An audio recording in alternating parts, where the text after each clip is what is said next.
Sometimes a disappearance isn't about what we see. It's about what we don't. One text, one phone call, one missed sign, and a family's world changes forever. In 2013, 19-year-old college student Bryce Laspisa vanished after a series of confusing phone calls and a crash near Castaic Lake, California. His car was found, his belongings were found, but Bryce was gone. And his case still has everyone asking, why? What happened on that stretch of California highway has puzzled investigators and his family for more than 10 years. Was it an accident, a plan to disappear, or something that no one saw coming? Hello. Welcome back to Their Voice Matters. I'm Amanda, and here I share stories of victims whose voices deserve to be heard. If you'd like to help keep these stories alive, please click the like button and subscribe or follow the podcast.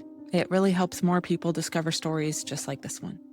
Bryce Laspisa was born on April 30th, 1994, and raised by his parents Karen and Mike. He was their only child and grew up in Naperville, Illinois, a quiet suburb of Chicago. By all accounts, Bryce had a happy childhood. Friends and family described him as funny, charismatic, artistic, and well-liked, someone who could make people laugh and seemed to be comfortable around everyone. According to his parents, they had a close and open relationship. Karen said they were, quote, open books with each other, that there were no secrets, and that, quote, he would talk to Mike and I about any subject. Bryce graduated high school in 2012. Around that time, Karen and Mike decided to retire early and trade the cold winters of Illinois for the sun and warmth of Southern California. The family of three settled in Laguna Niguel, an affluent community in Orange County. That fall, Bryce began studying industrial and graphic design at Sierra College, a community college in Rocklin, California, about 450 miles north of his parents' new home. He lived in nearby Roseville, and according to Karen about Bryce's artistic abilities, quote, he just had a gift. While at Sierra, Bryce met a fellow student named Kim, who would soon become his girlfriend.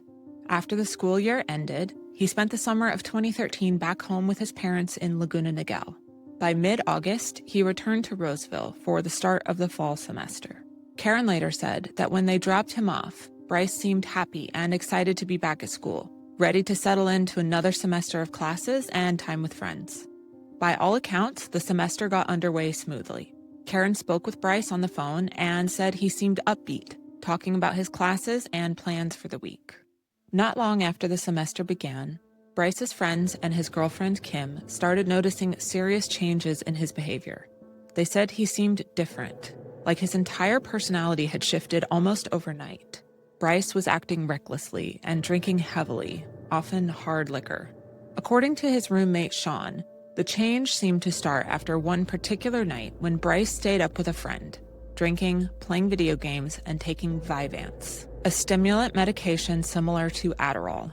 It's usually prescribed to treat ADHD or binge ED, but when taken by someone without ADHD, it can create a surge of energy and focus, effects that can make it easy to stay awake all night, as Bryce and his friend apparently did. So what exactly is Vyvanse? Vyvanse, or lisdexamfetamine, is a prescription stimulant that works by increasing dopamine and norepinephrine in the brain, the same chemicals that influence mood, motivation, and concentration. Even when it's taken as prescribed, Vyvanse can cause anxiety, restlessness, agitation, insomnia, or loss of appetite. But when it's misused, taken in higher doses, mixed with alcohol, or used without medical supervision, those side effects can become far more serious. In some cases, people experience paranoia, panic, or confusion. Rarely, stimulants like Vyvanse have been linked to hallucinations or a temporary psychosis, a brief break from reality that can make someone seem detached or not themselves. Mixing Vyvanse with alcohol can make those risks even greater. Alcohol dulls the sedative effect, while the stimulant masks how intoxicated someone really is. That combination can heighten impulsivity, confusion, and mood swings, especially in young adults under stress or running on very little sleep, which is the reason some will take Vyvanse in the first place. We can't know whether that played a direct role in Bryce's behavior, but it might help explain why those around him said he seemed unlike himself in the days before his disappearance. Around the same time, Bryce's friends noticed something else that deeply concerned them. He had begun giving away his possessions, including his Xbox and a pair of diamond earrings that had been a gift from his mother. His parents would later say that was completely out of character for him. On the evening of Wednesday, August 28th, Bryce's roommate Sean called Karen. He was worried. The day before, Bryce had texted his girlfriend Kim saying that she was better off without him. When she asked if he was breaking up with her, he said yes. That night, he drove his beige 2003 Toyota Highlander about 90 miles north to Chico to end things with her in person. While Bryce was at Kim's apartment, he called his mom. Kim also spoke with Karen, telling her that she was worried. Bryce wasn't acting like himself. She believed he was under the influence of both alcohol and Vyvanse, and that she'd taken his car keys because she didn't think it was safe for him to drive. Bryce insisted that he was fine. He wanted his keys back. Karen also spoke with Kim's roommate, who said Bryce seemed to be okay to drive. Karen knew something was wrong, but Bryce sounded calm and coherent. When she offered to fly up the next day, he told her not to. According to Karen, he said, quote, "Mom, no. Don't make an airline reservation until I talk to you because I have a lot to talk to you about." Hearing that gave his parents a sense of relief. While they were concerned about what his friends had described, Bryce sounded coherent on the phone, not slurring, not distressed. Believing the situation wasn't urgent, they encouraged Kim to give him back his keys, and she did. They told Bryce to drive back to his apartment and to call them in the morning. Bryce left Kim's apartment at around 11:30 that night. Unbeknownst to anyone at the time, he entered his parents' Laguna Niguel address into his GPS, 450 miles away, and began driving south. That night would mark the start of a long, confusing journey that no one could have anticipated. In the early morning hours of Thursday, August 29th, around 1 a.m., Bryce called his mom. Karen assumed he was back at his apartment in Roseville, but in reality, he was already well over an hour into his drive south toward their home in Laguna Niguel. Later that morning, Karen received a notification from their car insurance company. Someone had used their roadside assistance. Bryce's Highlander had run out of gas. She was unable to reach Bryce, so she called his roommate Sean to see if Bryce was home. He said, quote, "He never came home last night." Karen and Mike looked through their credit card transactions, hoping Bryce had used their cards somewhere they could trace. He had. There was a charge in Buttonwillow, California, a tiny farm town off Interstate 5, roughly 300 miles south of Roseville. Buttonwillow sits in the middle of the Central Valley, long stretches of freeway surrounded by fields, dotted with truck stops, gas stations, and fast food restaurants. When they realized where Bryce was, they assumed he was simply driving home. Karen called the service station listed on the charge and spoke with an employee named Christian. He told her he'd met Bryce that morning at a rest area at around 9 a.m. and had given him 3 gallons of gas. Christian offered to drive back to see if Bryce was still there. When he arrived, Bryce was not only still there, but he was parked in the exact same parking spot over 3 hours later. Christian spoke with Bryce, who told him he was fine, just resting. Then Christian called Karen and put Bryce on the phone. When she asked what he was doing, Bryce replied simply, nothing. Karen told him to fill up on gas and drive home. Buttonwillow should have been a 3 to 3.5 hour drive to Laguna Niguel. Karen and Mike waited, expecting him to arrive that afternoon. But Bryce never did. They called repeatedly. No answer. By 6 p.m., their concern turned to panic. They contacted the Orange County Sheriff's Office and filed a missing person report. That evening, deputies obtained an emergency cell phone ping, which showed Bryce's phone was still in Buttonwillow, near a truck stop parking lot. He had only moved a few miles since that morning. At 7 p.m., a Kern County Sheriff's deputy found Bryce parked along the side of the road, just south of Buttonwillow. Something was off. Bryce was polite and coherent, but resistant to going home, though he wouldn't say why. The deputy gave him a field sobriety test and asked to search his car. Everything checked out. No alcohol, no illegal substances, nothing suspicious. Bryce was alert, answering questions normally. When asked what he was doing, he told officers he just needed to blow off some steam. They encouraged him to call his parents, but he resisted. After speaking directly with the deputy, Karen was told that Bryce seemed fine to drive. When the deputy gave Bryce the phone, Karen again asked, "What are you doing?" He told her he was putting the things back in his car that the police had removed during their search. Karen pressed further, not asking what he was physically doing at that moment, but what was going on with him. She urged him to go get something to eat and drive home before it got too late. The deputy left, assuming Bryce would be on his way soon. As Karen later said, quote, "At that point, we were still not alarmed." That evening, Christian, the service station employee, returned Karen's earlier call. When he learned Bryce still hadn't arrived home, he offered to go out and check on him again. Karen was sure that Bryce had already left at that point, but she agreed. To everyone's surprise, Bryce was still there, in the same spot, hours later. Christian offered to follow him to the freeway to make sure that he actually got on his way this time. It took about half an hour, but eventually Bryce pulled onto Interstate 5 and began heading south. Christian followed him for about 10 miles to make sure that he was driving safely before he headed back. Karen spoke with Bryce again, telling him to answer the phone every time they called and to keep them updated on his location. Bryce agreed, but through the night, his answers remained vague. When they asked what landmarks or street signs he could see, he told them he didn't know, or he couldn't see any. He kept telling them he didn't know where he was. Looking back, the choice to trust that he was okay would soon weigh heavily on everyone involved. Just after 2 a.m. on Friday, August 30th, Bryce spoke to his mom one last time. He told her he was too tired to keep driving and told her that he was going to pull off the road to rest for a little while. He said he was in a residential area, but he wasn't exactly sure where. If Bryce had continued driving as planned after leaving Buttonwillow, he should have been about 90 minutes from home at that point. Later that morning, around 8 a.m., the doorbell rang. Karen and Mike assumed it was Bryce, finally home. But when they opened the door, it wasn't him. It was a California Highway Patrol officer. The officer was there to speak with them about a Toyota Highlander registered in their name. It had been found crashed in the Castaic Lake recreational area, just north of Santa Clarita, about 90 miles south of Buttonwillow. Law enforcement had arrived in the area around 5:15 that morning for a training exercise and discovered the SUV. The vehicle had been traveling on Lake Hughes Road when it went down a 25-foot embankment, through the brush, and crashed onto the access road leading to the Castaic Lake main boat launch. It was lying on its passenger side with the rear window shattered. Inside, there were 2 small spots of blood, one on the passenger headrest, another in the back seat, but none outside the vehicle.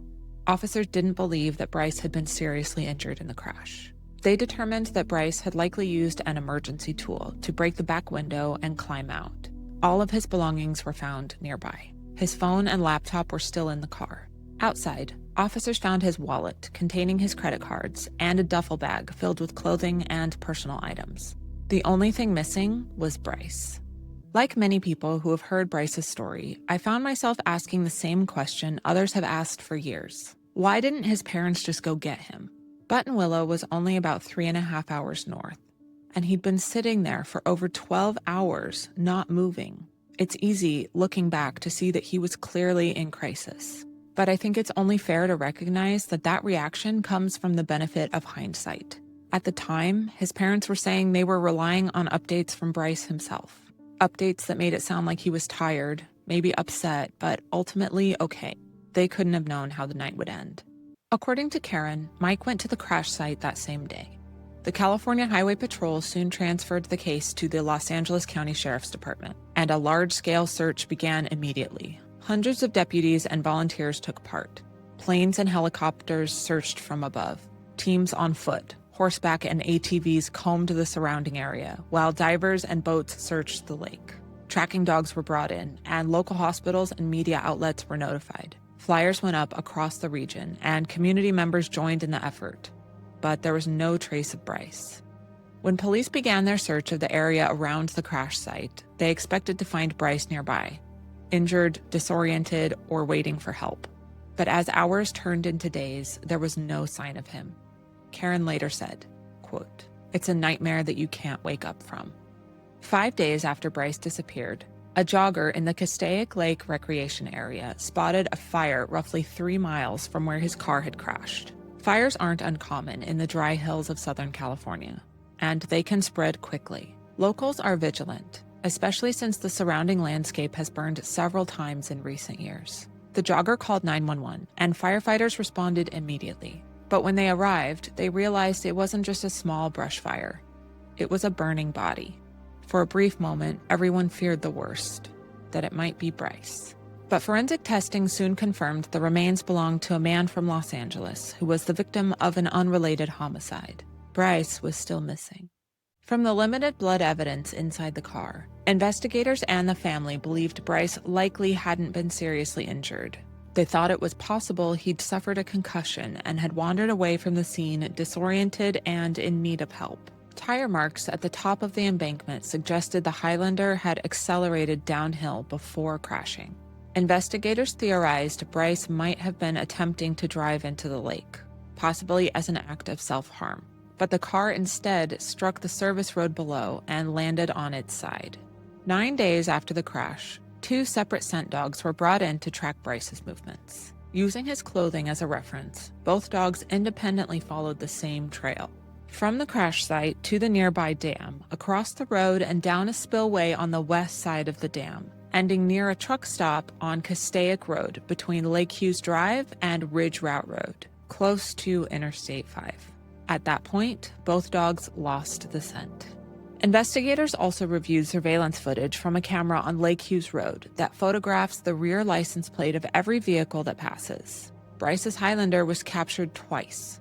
The first image was at 2:15 a.m., just minutes after he told his parents he was pulling over to rest. The second was at 4:29 a.m., showing his vehicle traveling up the hill again. Because there were no other cameras in the area, investigators couldn't determine where he'd gone in between or why he'd returned. Over the years, online discussions have questioned whether Bryce's parents were fully aware of the extent of his drinking or Vyvanse use.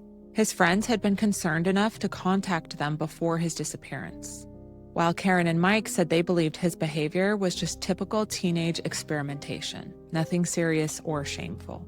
Karen told reporters, quote, "I'm not blind to anything that Bryce did that was just stupid teenage behavior, but I don't think that Bryce had a problem. I don't think that Bryce would be so ashamed by anything that he was doing that he wouldn't contact his mother and father."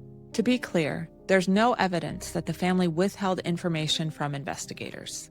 Speculation often fills the gaps in unresolved cases, but it can also distract from the goal, finding Bryce. Families process grief differently. Hope or disbelief can look like denial from the outside. Bryce's parents have hired private investigators over the years, hoping for fresh leads or new insight. The family's first investigator, Shannon Tullis, worked alongside law enforcement in 2013. After reviewing the evidence, she said she believed Bryce had simply walked away from the crash, stating, quote, "He likely did not sustain a debilitating injury at the scene. Given his physical conditioning, he absolutely had the ability to leave the scene. Logic is usually our best friend, and all the logical facts surrounding this case seem to indicate that he walked away." The following year, the family brought on Denise Sevastano, who offered her services pro bono.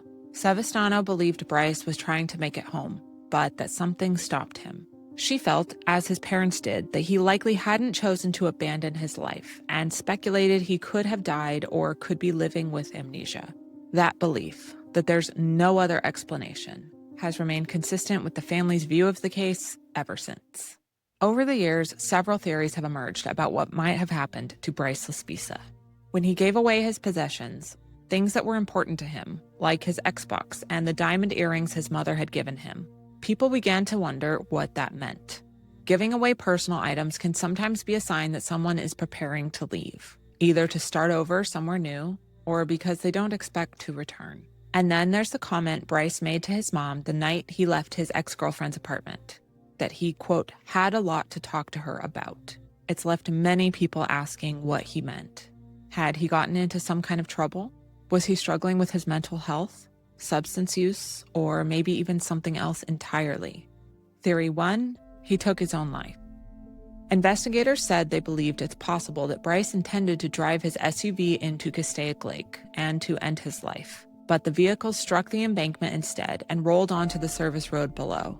They've also suggested that after surviving the crash, he may have continued toward the lake on foot, set on finishing what he started. It's led many to ask whether he could still be in the lake, and if so, why he hasn't been found. Castaic Lake is extremely deep in places. some sections reaching more than 300 feet. And recovery experts say that in cold, low-oxygen water at that depth, decomposition slows dramatically. Without enough gas buildup to create buoyancy, a body may never rise to the surface. It's rare, but not impossible.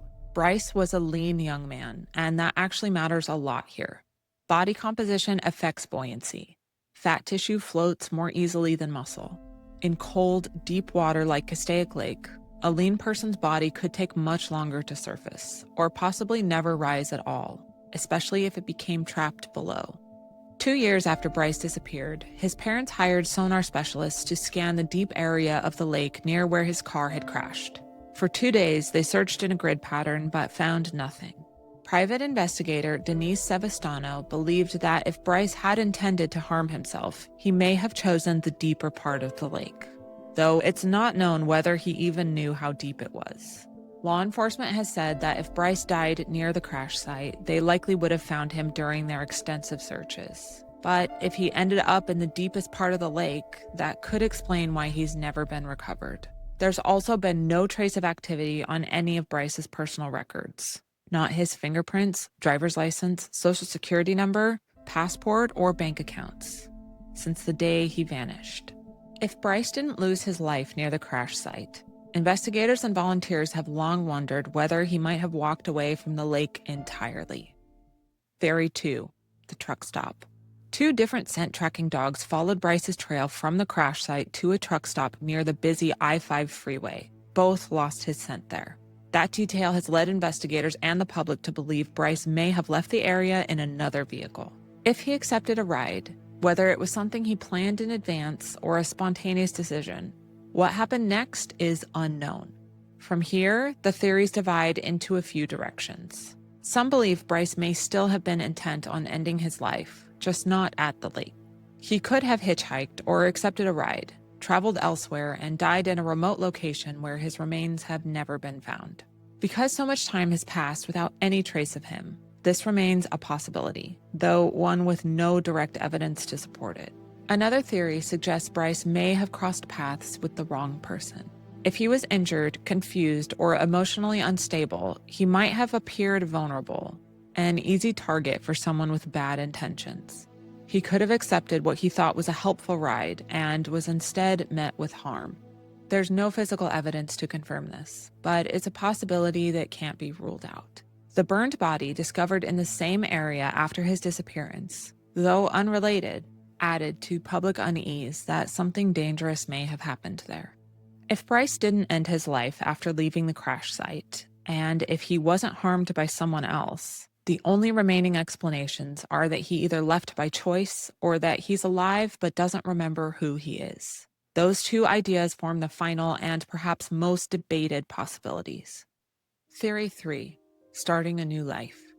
Bryce's refusal to tell his parents what street or landmarks he was passing on his drive home has left many wondering. Was he genuinely confused, or was he being intentionally vague? If it was intentional, why? Did he not want his parents to know where he was because he was trying to disappear? And why did he spend so many hours sitting in Buttonwillow? Was he trying to collect his thoughts, or was he waiting for someone? Some people believe Bryce may have left his belongings behind intentionally, knowing that using his phone, credit cards, or ID would leave a digital trail. If his goal was to vanish completely, he couldn't risk being tracked. That's possible, but most people who plan to start over at least take essentials like cash or identification. Leaving everything behind often suggests confusion or distress rather than a calculated plan. It's true that in 2013, it would have been slightly easier to disappear and live off the grid than it would be today. Someone could find under-the-table work, pay rent in cash, and stay below the radar, especially in a small town or rural area. Still, for a missing person to live that way for more than a decade without a single verified sighting would be extremely rare, though not completely impossible. Law enforcement has said they believe Bryce may have left voluntarily, what they call a willfully missing adult. That means they no longer consider him endangered. And legally, a competent adult can choose to disappear. If investigators ever located him and he asked to remain private, police could respect that request and wouldn't be obligated to make it public. But Karen and Mike have always rejected that theory.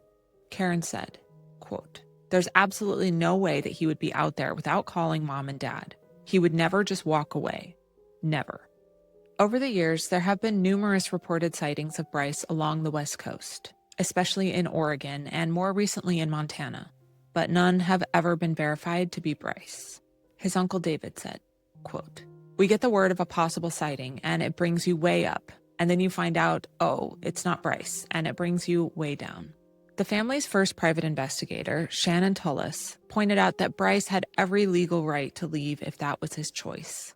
But she also emphasized that the family only wanted to know he was safe and hoped for a chance to reconnect. Online, some anonymous and unverified posts have claimed insider knowledge about Bryce's family or his reasons for leaving, but none have ever been confirmed. Those posts contradict what's been shared publicly about Bryce's family relationships and haven't been authenticated. So I think it's best to view them as speculation rather than direct evidence. If Bryce didn't plan to walk away, then maybe he couldn't find his way back. The idea that he's alive but unaware of who he is has become one of the family's most enduring beliefs. Theory 4, amnesia or fugue state. Investigators have said the combination of heavy alcohol use and Vyvanse taken recreationally could have triggered a psychotic episode. Bryce was also at an age when some mental health conditions, such as bipolar disorder or schizophrenia, can begin to emerge. It's possible he was experiencing early symptoms of one of those conditions, and that, combined with the stimulant and alcohol use, led to a disorientation or a dissociative fugue state.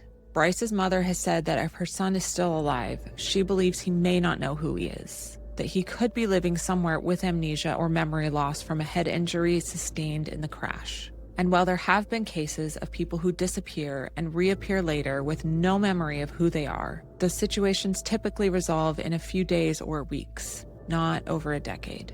Karen has said, quote, "Either my son is not alive and his remains just haven't been found, or he's out there and doesn't know who he is. There's absolutely no other explanation I have."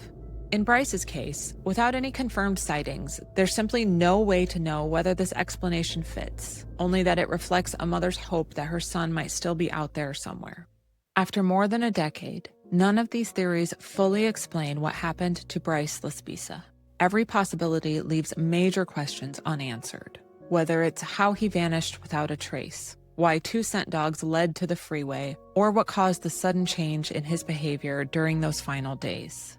It's also worth noting that the family's first private investigator believed he had walked away, while the second supported the theory that he either passed away or is living with amnesia. That evolution mirrors the family's own shifting understanding over time, from searching for answers to searching for peace. Karen has said, quote, "Unfortunately, there's never been one sighting of Bryce, and there's no closure. And we always had a good, close relationship. I live with that permanent hole in my heart." In another interview, she said, quote, "I want him to be found because he needs to know he is loved by his mom and dad and his family and all his friends. I just want him to hear my voice because I love him, and life is not the same without him." Karen continues to run the Find Bryce Laspisa Facebook page, where she shares updates, verified information, and statements marking each anniversary of his disappearance. On the 10th anniversary, she wrote, quote, "We grieve while having hope for a miracle, that Bryce will be found." That same year, the National Center for Missing and Exploited Children released an age-progressed image showing what Bryce might look like at age 29. Bryce's case also raises an ethical question, one that doesn't have an easy answer. If Bryce truly chose to walk away and start over, should people still be searching for him? In adult missing persons cases, this is something families and investigators face often. Every adult has the right to privacy and the freedom to make their own choices. But families also deserve to know that their loved one is safe, and the communities that have searched for years deserve closure. So while we may never know which reality is true for Bryce, continuing to tell his story keeps the possibility of answers alive. And if he is out there and simply doesn't want to be found, we can still hope that he's safe and that his family finds peace someday. At the time of his disappearance, Bryce was 5 feet 11 inches tall with blue eyes and bright red hair, though his hair color may have changed. He has a tattoo of a Taurus bullhead and his birthday in Roman numerals on his left upper arm, and both of his ears are pierced. If you have any information that could help bring answers in the disappearance of Bryce Laspisa, please contact the Los Angeles County Sheriff's Department at 323-890-5500 or reach out anonymously to Crime Stoppers at 1-800-222-TIPS. Even after all of these years, one tip could make a difference. And if Bryce is out there and somehow happens to see this, I want you to know that I and so many other people truly hope you're okay. If you chose to walk away and start a new life, that's your right. And I believe that choice should be respected. But if you haven't already, I would encourage you to reach out to law enforcement, even just to let them know that you're safe. Your family has spent more than a decade searching for you. They don't need details or explanations, just to know that you're alive and that you're okay. Bryce Laspisa's disappearance is one of those stories that lingers, not just because of how mysterious it is, but because of how human it feels. A young man in his late teens who could have been struggling with change, identity, and the pressures that come along with being an adult, and then suddenly, he's gone. For over a decade, his parents have carried both grief and hope, never knowing which will win out. And until there are answers, that question, what happened to Bryce Laspisa, remains one of California's most haunting mysteries. If you found this episode informative, please subscribe to the channel and turn on notifications, or follow the podcast so you don't miss future cases. Your engagement, whether it's a like, comment, or sharing this episode, helps these stories reach more people and keeps attention on those who still haven't been found. If you want to check out another case that raises similar questions about disappearance and identity, I recommend my episode on Emma Filipoff, another young adult who vanished under mysterious circumstances, leaving behind far more questions than answers. I'll meet you there.